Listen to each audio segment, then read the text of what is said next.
Lorsque le Seigneur te donne un don, que ce soit le don de prophétie,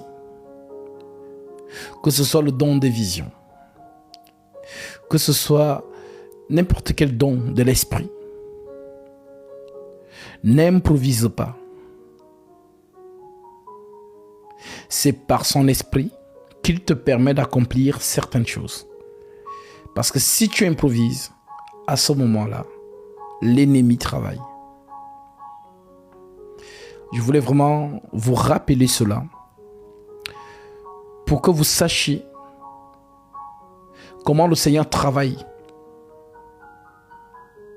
Le Seigneur appelle, le Seigneur te donne l'outil pour travailler.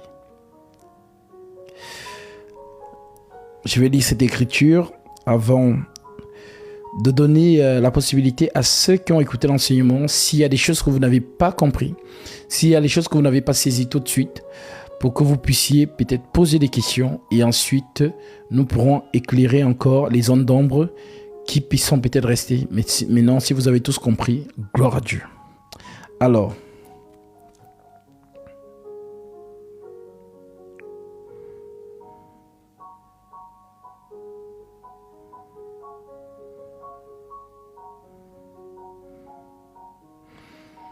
nous sommes dans Romains chapitre 10. Je prends en partie du verset 5. En effet, Moïse définit ainsi la justice qui vient de la loi. L'homme qui mettra ces choses en pratique vivra par elles. Je répète. En effet, Moïse définit ainsi la justice qui vient de la loi. L'homme qui mettra ces choses en pratique vivra par elles. En d'autres termes, celui qui met la loi en pratique vit par la loi. Mais voici comment parle la justice qui vient de la foi. Ne dis pas en ton cœur qui montera au ciel. C'est à faire descendre Christ. Ou qui descendra dans l'abîme. C'est à faire remonter Christ d'entre les morts. Que dit-elle donc? La parole est près de toi. La parole est près de toi.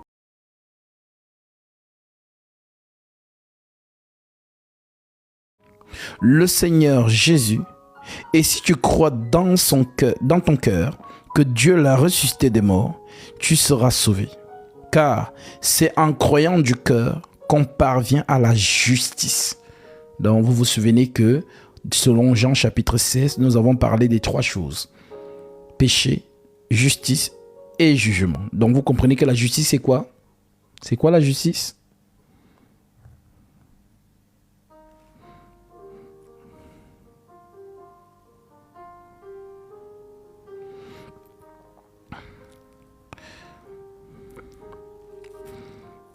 D'accord. La justice, c'est la parole. C'est très important de comprendre ça. Parce que quand on dit justice, les gens pensent que non, ça allait au palais de justice. Non. Là, quand on parle de justice dans les 5 doctrines, c'est la parole. Il y a beaucoup de gens qui s'interrogent souvent. Mais Gatsby, ton logo là, c'est quoi l'épée avec les ailes?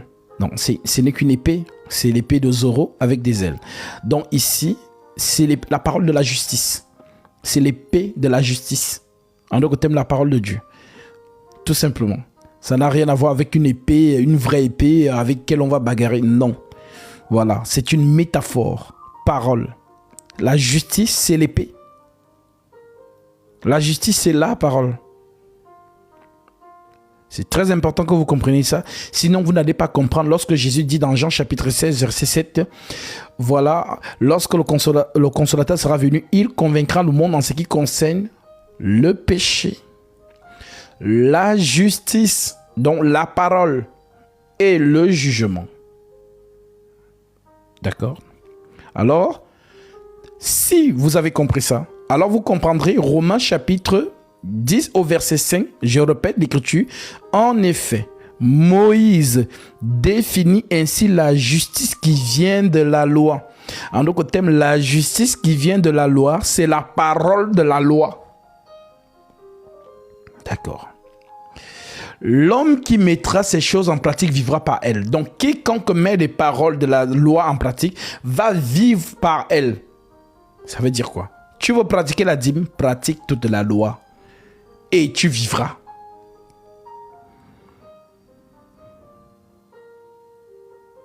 Voilà. Et nous savons qu'aucun homme n'a pratiqué la loi. Le seul qui a pratiqué la loi, c'est le Seigneur Jésus-Christ. Parce que l'homme ne peut pas accomplir la loi. Nous continuons. Verset vient de la foi. Donc il y a la justice qui vient de la loi. Et il y a la justice qui vient de la foi. Maintenant, quand on nous dit la justice qui vient de la foi, ne dis pas dans ton cœur, qui montera au ciel, c'est en faire descendre le Christ. Ou qui descendra dans l'abîme, c'est en faire remonter le Christ d'entre les morts. Que dit-elle donc? La parole est près de toi, dans ta bouche et dans ton cœur. Or, c'est la parole de la foi que nous prêchons. Si tu confesses de ta bouche le Seigneur Jésus, et si tu crois dans ton cœur que Dieu l'a ressuscité des morts, tu seras sauvé. Verset 10. Car c'est en croyant du cœur qu'on parvient à la justice. C'est en croyant du cœur qu'on parvient à la justice. S'il vous plaît, ceux qui ont retenu les versets, écrivez les versets pour ceux qui n'ont pas compris, s'il vous plaît. Je passe, voilà, il y a beaucoup à dire. Car c'est en croyant du cœur qu'on parvient à la justice, et c'est en confessant de la bouche qu'on parvient au salut. Selon qu'il est écrit, l'Écriture, quiconque croit en lui ne sera point confus. Il n'y a aucune différence en effet entre le juif et le grec.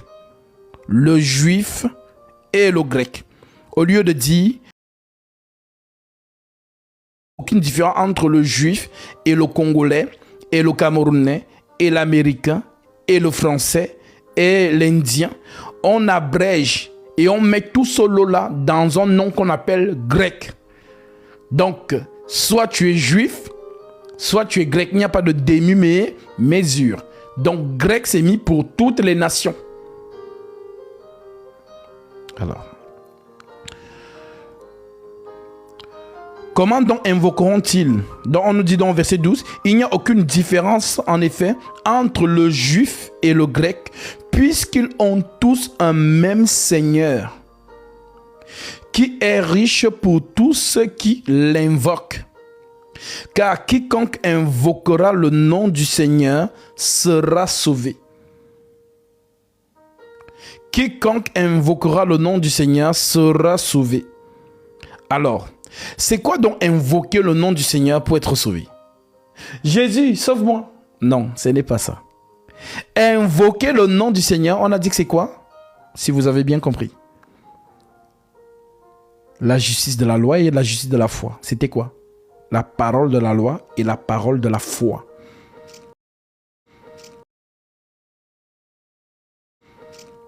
Donc, la parole prêchée dans la nouvelle alliance, c'est ça, invoquer le Seigneur. Qui n'a pas compris, je reprends. Parce que je ne fais la course avec personne. Vous êtes là pour comprendre. Alors, si vous avez compris, je continue. On dit donc, verset 14, « Comment donc invoqueront-ils celui en qui ils n'ont pas cru ?» Ça veut dire que tu ne peux pas invoquer si tu n'as pas cru. En tout cas, notre Seigneur Jésus.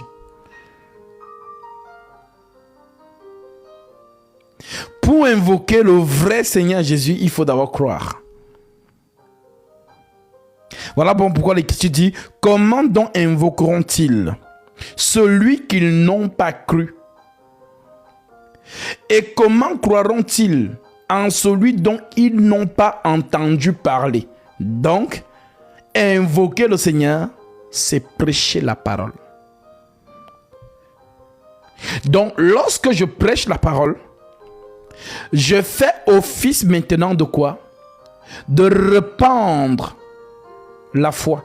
Car l'Écriture dit, la foi vient de ce qu'on entend, et ce qu'on entend vient de la parole de Christ. La foi vient de ce qu'on entend, et ce qu'on entend vient de la parole de Christ. Comment donc invoqueront-ils celui en qui ils n'ont pas cru? Et comment croiront-ils en celui dont ils n'ont pas entendu parler?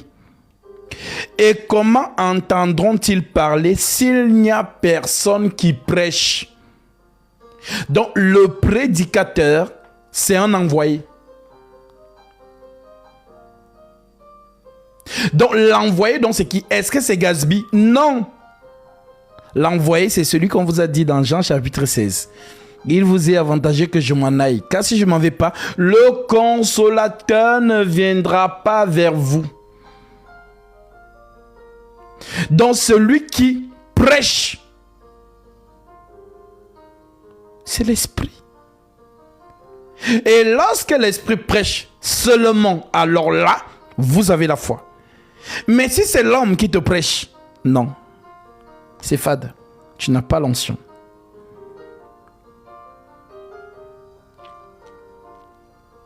Voilà pourquoi vous allez souvent avoir tendance.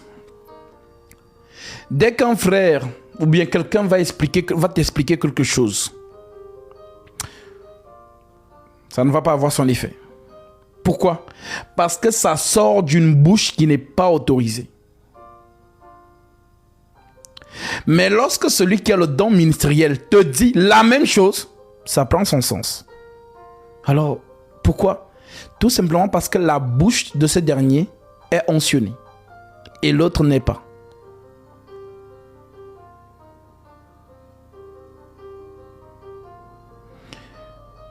Est-ce que c'est bon?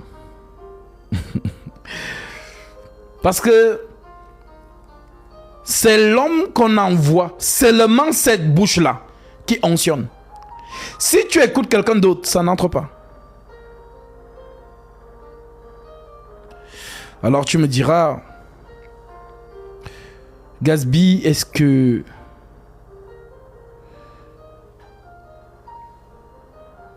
comment est-ce qu'on peut comprendre ça? Oui. Comment ça se fait que seulement cette personne-là, quand il parle, c'est là où les paroles prennent. Tout simplement parce que ce n'est pas la bouche orationnée. Alors, peut-être tu me diras, mais Gatsby, est-ce qu'il y a une écriture qui dit ça? C'est ce que tu viens de dire là. Est-ce qu'il y a l'écriture? Alors, Gatsby va te dire, oui, il y a l'écriture. Et je te donnerai Malachie chapitre 2, verset 7. Allons lire Malachie 2, 7.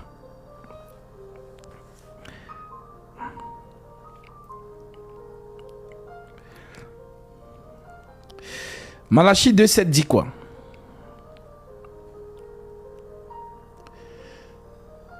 Car les lèvres du sacrificateur doivent garder la science. Les lèvres du sacrificateur doivent garder la science. Et c'est à sa bouche qu'on demande la loi.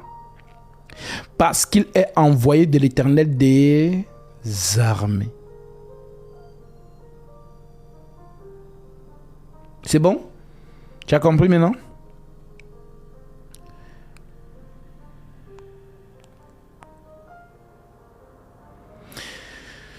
J'espère que tu l'as compris. Alors maintenant, si tu l'as compris, on revient dans Romains 14. Comment donc invoqueront-ils celui en qui ils n'ont pas cru? Et comment croiront-ils en celui dont ils n'ont pas entendu parler? Et comment entendront-ils parler s'il n'y a personne qui prêche? Et comment y aurait-il des prédicateurs s'ils ne sont pas envoyés? Alléluia. Selon qu'il est écrit, qu'ils sont beaux les pieds de ceux qui annoncent la paix, de ceux qui annoncent de bonnes nouvelles. Pourquoi? Cela c'est mis pour qui? C'est mis pour Matthieu 7, verset 14. Étroite est la porte. Resserrez le chemin qui mène à la vie. Il y en a peu qui les trouvent. Ceux qui annoncent la paix. Ils sont rares. Donc, vu qu'ils sont rares et que nous sommes dans 8 milliards d'habitants sur la Terre, peu importe où tu es, que ce soit en Inde, que ce soit en Afrique, que ce soit en Europe, que ce soit en Océanie, partout où tu es, la grâce de ce qui montre que Jésus t'aime, c'est le fait de conduire l'une de ces personnes jusqu'à toi. Eh oui. Donc, les choses que vous voyez souvent là, dans la route, dans les rues, oh, marche pour Jésus, ce n'est pas le vrai. Le vrai Jésus est dissimulé. C'est pas moi qui le dis, c'est lui-même. Étroite est la porte. Resserrez le chemin qui mène à la vie. Il y en a peu qui les trouvent. Si tu comprends ce que je te dis aujourd'hui, tu comprendras que ça ne sert à rien. Comme il lui-même l'a dit, ce n'est pas... Je vais dire ça. Lisons ça vite. Je vais prendre même l'autre Bible. Romains chapitre... Parce que les gens aujourd'hui... Si vous, franchement, que Dieu vous fasse grâce. Je prends...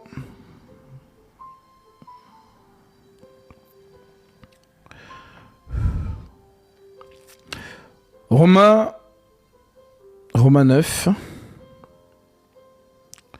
L'Écriture dit... Je prends à partir du verset 16. Ainsi donc, cela ne dépend ni de celui qui veut, ni de celui qui court, mais de Dieu qui fait miséricorde. Donc, le vrai salut, pas le salut qu'on vous fabrique là, que l'on vous achète le salut. Oh non, si tu donnes la dîme, oh machin, si, ça. Le vrai salut, ça ne dépend pas de toi, de ce que tu fais ou de ce que tu ne fais pas. C'est pas moi qui le dis, c'est l'Écriture. Il faut dire amen à l'Écriture, pas à Gatsby. L'Écriture dit, ainsi donc cela ne dépend ni de celui qui veut. Tu veux être sauvé, bah ça ne dépend pas de toi. Cela ne dépend ni de celui qui veut, ni de celui qui court, en d'autres termes, celui qui fait les efforts pour être sauvé. Mais de Dieu qui fait miséricorde. Alors, c'est quoi la miséricorde de Dieu, justement? C'est quoi la miséricorde? La miséricorde de Dieu, c'est de te donner la foi. C'est tout. Car la foi vient de ce qu'on entend. Et ce qu'on entend vient de la parole de Christ. C'est ça la miséricorde. Bon, je vais vous montrer ça de manière factuelle. Shalom Fatim.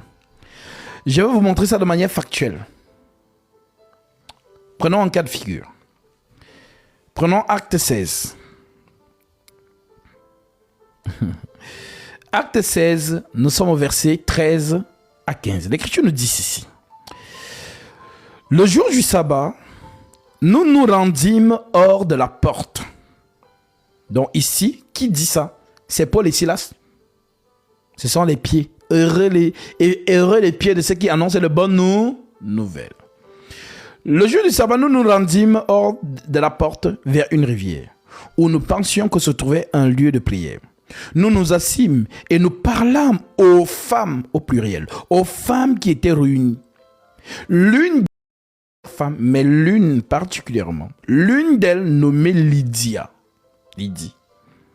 marchande de pourpre. Donc ce n'était pas une femme quelconque. Elle avait le jet, parce que la pourpre, c'est le tissu des rois ou des gens de la haute à cette époque. Et elle vendait ça. Donc c'était son commerce. Donc c'était une femme assise, si on peut dire ça comme ça. On dit dans l'une d'elles, marchande de pourpre de la ville de Thiati, était une femme craignant Dieu. Et elle écoutait ce que Paul était en train de prêcher. Maintenant, qu'est-ce qui se passe? On dit, le Seigneur lui ouvrit le cœur pour qu'elle fût attentive à ce que disait Paul. Voilà la miséricorde. Le Seigneur qui vient ouvrir le cœur à Lydie. Les autres femmes ont écouté Paul, mais elles n'ont pas eu le cœur ouvert. Maintenant, le cœur ouvert là, c'est quoi? Est-ce que c'est l'organe qui bat là-bas? Non. Le cœur ouvert, c'est l'esprit. Dieu qui ouvre ton esprit pour que la parole de Dieu te pénètre. Et lorsque la parole de Dieu te pénètre, qu'est-ce qui se passe? L'Écriture dit, et elle écoutait, le Seigneur lui ouvrit le cœur pour qu'elle fût attentive à ce que disait Paul. Lorsqu'elle eut été baptisée, voilà. Lorsqu'on a l'ouverture de l'esprit, c'est le baptême qui s'ensuit. Donc, si vous comprenez ça, vous comprendrez donc que le baptême est une question de rendez-vous. C'est une question de rendez-vous. Ça n'a rien à voir avec ce que vous voyez. Non, pas évangéliser. Non, pancarte. Non, ça n'a rien à voir avec ça. C'est une question de circonstance, de rendez-vous. Dieu a rendez-vous avec toi. Si tu es dans sa liste. Depuis qu'il est descendu là, c'est la liste, il cherche Adam. Adam, où es-tu? Donc si tu n'es pas dans sa liste, tu ne peux pas croire. Donc seuls ceux qui sont sur la liste répondent présent. Je vais vous le dire autrement. On ne devient pas enfant de Dieu sur la terre. On l'est dès avant la fondation du monde.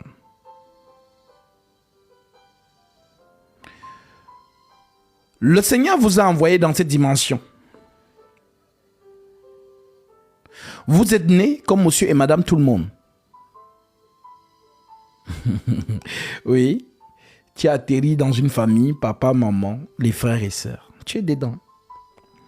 Tu mènes ta vie, ainsi de suite et tout. Maintenant, si tu es citoyen céleste, un jour, tu entendras parler de Jésus-Christ, de son enseignement. Aux autres, ça ne va rien dire. Mais à toi, ça va attirer ta curiosité. Au point où les gens vont se demander, mais pourquoi tu écoutes trop les choses là? C'est ici la parole qui dit, je connais mes brebis et elles me connaissent. Elles entendent ma voix, elles me suivent. Tu ne peux pas suivre la voix dont on parle, c'est l'enseignement du Saint-Esprit. Tu ne peux pas suivre cette voix si tu n'as pas été citoyen du ciel. C'est pas possible.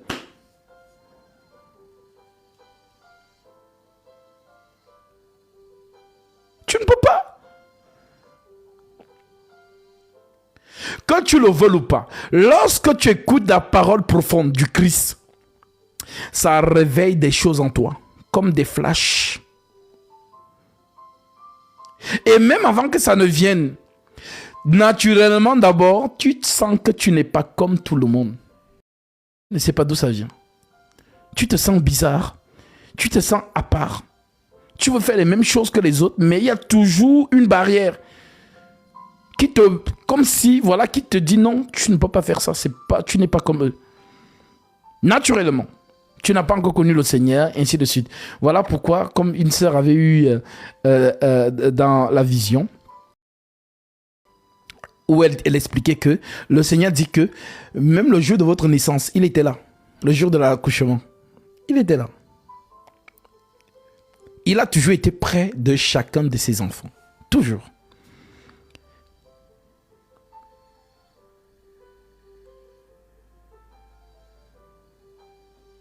Alors, lorsque tu as donc compris ça, la parole de la justice va réveiller ta nature céleste. Parce qu'il est question de ça. Il est question de la nature céleste.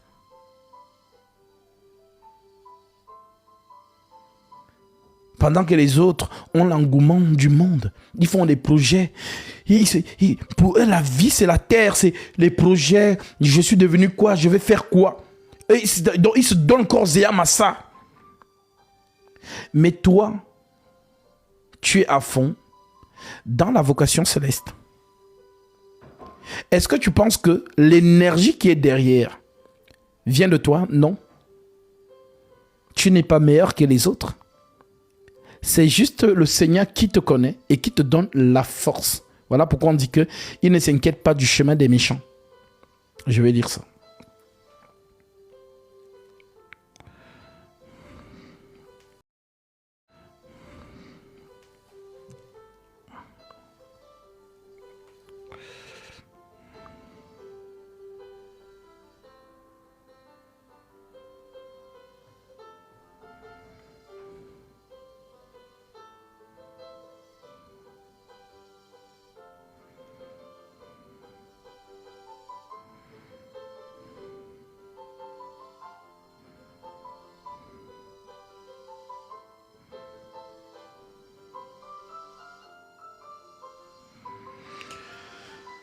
Alors,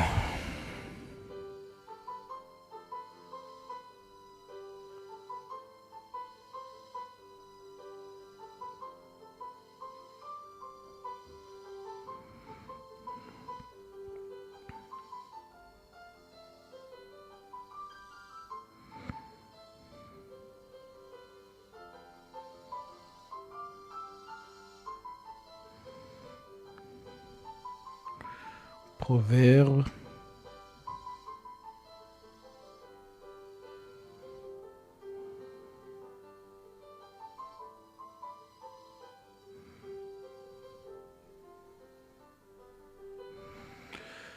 Là, je prends d'abord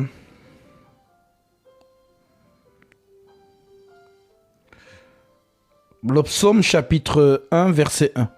Heureux l'homme qui ne marche pas selon le conseil des méchants, qui ne s'arrête pas sur la voie des pécheurs et qui ne s'assied pas en compagnie des moqueurs, mais qui trouve son plaisir dans la loi de l'Éternel et qui la médite jour et nuit. Ça veut dire que la manière dont toi, tu médites les choses de Dieu jour et nuit, c'est comme ça que l'autre, lui, médite les projets de la vie. Je ne me suis pas encore marié. Je dois construire. Je dois.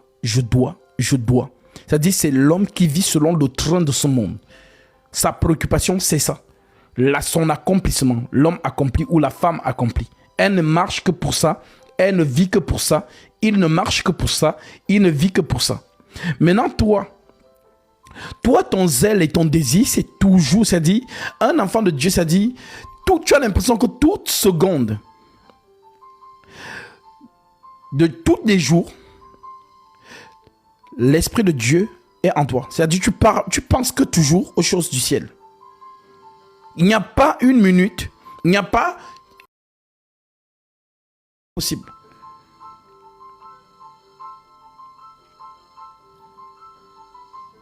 Vraiment, c'est important que vous puissiez comprendre cela. Alors, une fois que vous avez compris ça, nous nous sommes arrêtés dans l'écriture de Malachie 2,7. La parole, car les lèvres du sacrificateur doivent garder la science. Et c'est à sa bouche qu'on demande la loi, parce qu'il est envoyé de l'Éternel des armées. Et nous savons que le sacrificateur, c'est qui? C'est le Saint-Esprit. Voilà pourquoi Gatsby n'enseigne pas de lui-même. Ce n'est pas Gatsby qui maîtrise ces choses. C'est l'esprit qui est derrière Gatsby. Parce que les choses que je t'enseigne sont accompagnées d'une puissance, en d'autres termes d'une onction. Voilà pourquoi elle prend sens quand tu écoutes. Ça dit tout est fluide, tu ne fais pas d'effort. Parce que c'est en toi. On réveille ce qui est en toi.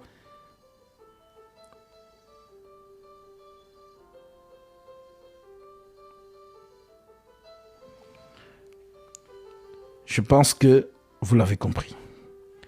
Alors, nous continuons.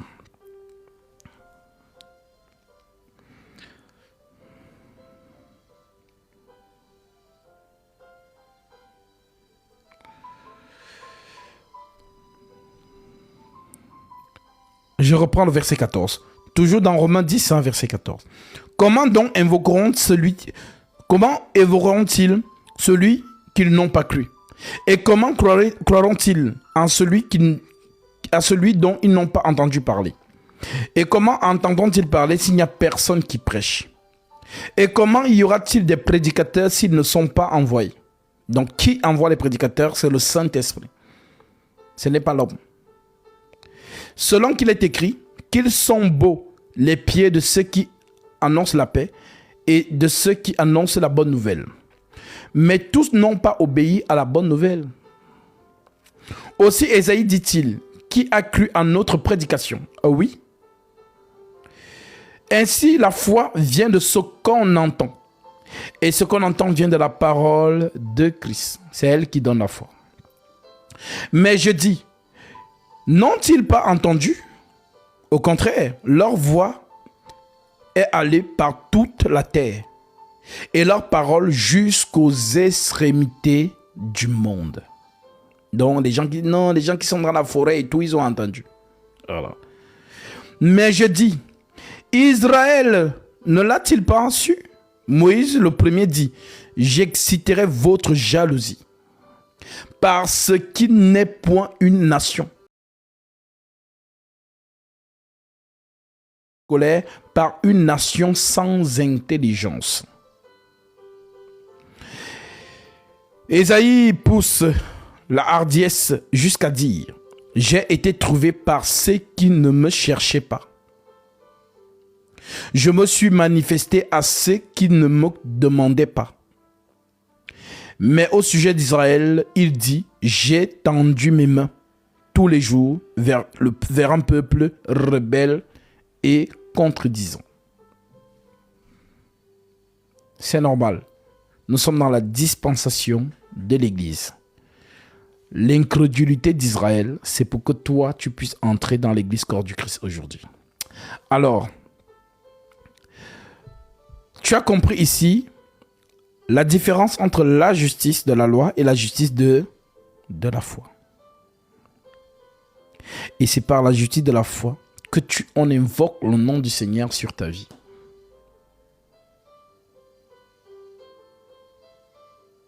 Voilà pourquoi l'accomplissement de ces trois choses, c'est croire, recevoir son baptême conformément à la Sainte Doctrine et recevoir le Saint-Esprit. C'est ça le sceau de Dieu. Il y a une sœur qui a fait un songe, elle me l'a envoyé aujourd'hui. Elle explique que elle était comme inquiète, se demandant les événements qui vont arriver et tout. Et elle disait, ah Seigneur, sauve ton peuple. Et subitement, elle voit des grands bateaux descendre du ciel.